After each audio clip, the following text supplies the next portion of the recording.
നമസ്കാരം. ഈ housing finance സെക്ടേഴ്സുമായി ബന്ധപ്പെട്ടുള്ള ഒരു ലേറ്റസ്റ്റ് അപ്ഡേറ്റ്സ് പറ്റിയാണ് ഇന്നത്തെ വീഡിയോയിൽ പറയുന്നത്. അതായത് ഹൗസിംഗ് ഹഡ്കോ പോലുള്ള കമ്പനികൾക്ക് ഒരു പുത്തൻ ഉണർവ് വന്നിരിക്കുന്നൊരു ന്യൂസാണ്. അതായത് Sitharaman pushes MOHUA for full capex utilisation cement housing finance stocks to benefit. അതായത് സിമെൻറ്റ് സെക്ടേഴ്സും ഹൗസിംഗ് ഫിനാൻസും ഹഡ്കോ പോലുള്ള കമ്പനികൾക്കും ഇതിൽ നിന്ന് ബെനിഫിറ്റ് ഉണ്ടാവുന്നതാണ്. അതായത് ഇവരുടെ ഒരു അലോട്ട് ചെയ്തിരിക്കുന്ന 28,628 കോടി രൂപയുടെ ministry of housing and urban അഫയേഴ്സിനോട് അത് കൂടുതലായിട്ട് അലോക്കേഷൻസ് ചെയ്തിരിക്കുന്ന ഒരു എമൗണ്ട് യൂട്ടിലൈസ് ചെയ്യാൻ നമ്മുടെ ഫിനാൻസ് മിനിസ്റ്റർ അർജി ചെയ്തു എന്നുള്ളതാണ് ഈ ഒരു ന്യൂസുമായി ബന്ധപ്പെട്ട് പറയുന്നത്. അതായത് shared review meeting to assess the budgeted capital expenditure of the minister of housing and urban affairs on September 20 9 മണിക്ക് ശേഷം വന്നിരിക്കുന്ന ഒരു ന്യൂസാണ്. ഇതൊന്ന് കാണാൻ പറ്റുന്നതാണ്. അപ്പോൾ ഈ ഒരു ന്യൂസിന് ശേഷമായിരിക്കാം സാറ്റർഡേ ഇത്തരം സെക്ടേഴ്സിനെല്ലാം ഒരു ഹൈക്ക് വന്നത്. ഏകദേശം 9% ഹൈക്കാണ് ഹഡ്കോയിൽ മാത്രം ഈ ഒരു ന്യൂസുമായി ബന്ധപ്പെട്ടുള്ള അല്ലെങ്കിൽ ഈ ഒരു ഹഡ്കോയുടെ ഷെയർ പ്രൈസസിലും ഉണ്ടായിരിക്കുന്നത്.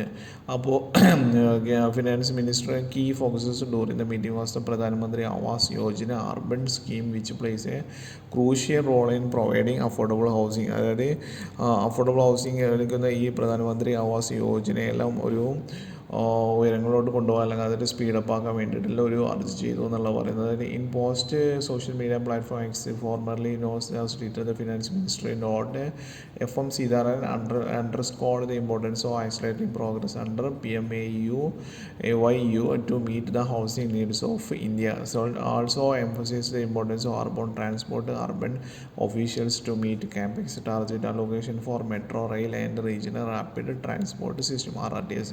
അപ്പോൾ ഇത്തരം കാര്യങ്ങളിലൂടെ ഈ ഒരു ന്യൂസിലൂടെ നമുക്ക് മനസ്സിലാവുമെന്ന് പറയുന്നത് ഈ ഹൗസിംഗ് ഫിനാൻസുമായിട്ടുള്ള സെക്ടേഴ്സിൽ ഒരു ഉണർവ് വരും. അതോടൊപ്പം തന്നെ ഹൗസിംഗ് ഉണ്ടാക്കുന്നതിൽ ഇമ്പോർട്ടൻ്റ് വഹിക്കുന്ന സിമെൻ്റ് ആയാലും മറ്റ് കാര്യങ്ങൾ, അതായത് അഗ്രിഗേറ്റ്സ്, സ്റ്റീല്, TMT ബാർസ്, മറ്റ് കാര്യങ്ങൾ എല്ലാത്തിനും ഈ ഒരു ന്യൂസ് ഇമ്പോർട്ടൻസ് ആവും എന്നാണ് നമുക്ക് കാണാൻ പറ്റുന്നത്. അല്ലെങ്കിൽ അതിനെ പ്രൊമോട്ട് ചെയ്യും എന്നുള്ളതാണ്. കാരണം ഇതിപ്പോൾ നമ്മൾ ഹഡ്കോയുടെ ന്യൂസ് നമുക്ക് എല്ലാവർക്കും അറിയാവുന്നതാണ്. ഹഡ്കോയുടെ ഷെയർസ് നമ്മളിൽ പലരും വാങ്ങിച്ചിട്ടുണ്ടാവും. ബഡ്ജറ്റ് വരെ തന്നെ അത് ഒരു ഹൈക്കിലോട്ട് പോയിരുന്നൊരു ഷെയർ ആയിരുന്നു. ബഡ്ജറ്റിൽ അലോക്കേഷൻസ് എന്തോ കുറവാണെന്നുള്ള ഫീൽ വന്നു. ഡിഫൻസിൻ്റെയും റെയിൽവേയുടെയും ഷെയർസ് താഴോട്ട് വന്ന പോലെ തന്നെ ഇതിൻ്റെയും ഷെയർസ് വളരെയധികം താഴോട്ട് വന്നു. ഏകദേശം 20%-ഓളം 20-30%-ഓളം ഇതിന് ഡൗണായി. ബട്ട് സാറ്റർഡേ നോക്കുകയാണെങ്കിൽ 20 ഓഫ് സെപ്റ്റംബർ നോക്കുകയാണെങ്കിൽ നമുക്ക് ഏകദേശം ഒരു പ്രൈസ് 10%-ഓളം 9.15%-ഓളം ഇൻക്രീസ് വന്നു എന്നുള്ളതാണ് ഈ ഒരു ന്യൂസുമായി ബന്ധപ്പെട്ട് നമുക്ക് കാണാൻ പറ്റുന്നത്. അപ്പോൾ ഇനി ഈ ഹഡ്കോയുടെ ഷെയർസിനെല്ലാം നമ്മളുടെ ഒരു അഡ്വൈസ് എന്ന് പറയുന്നത് ജസ്റ്റ് ഹോൾഡ് ചെയ്യാനുള്ളൊരു ഒന്നതായിരിക്കും ബെറ്റർ. സെൽ ഓഫ് നമ്മൾ ഒഴിവായിട്ട് ഒരു ഹോൾഡിങ് ഒരു ഇതിലോട്ട് നമുക്ക് ഈ ഒരു ഹഡ്കോയുടെ ഷെയർസ് നമുക്ക് മാറേണ്ടതാണ്. അല്ലെങ്കിൽ സിമെൻറ്റ് സെക്ടേഴ്സിൻ്റെ ഇനിയുള്ള ഒരു ഫ്യൂച്ചേഴ്സിൽ ജസ്റ്റ് നിയർ ഫ്യൂച്ചറിൽ ഇതിൽ നിന്നൊരു ഹൈക്ക് നമുക്ക് എക്സ്പെക്റ്റ് ചെയ്യാവുന്നതാണ്.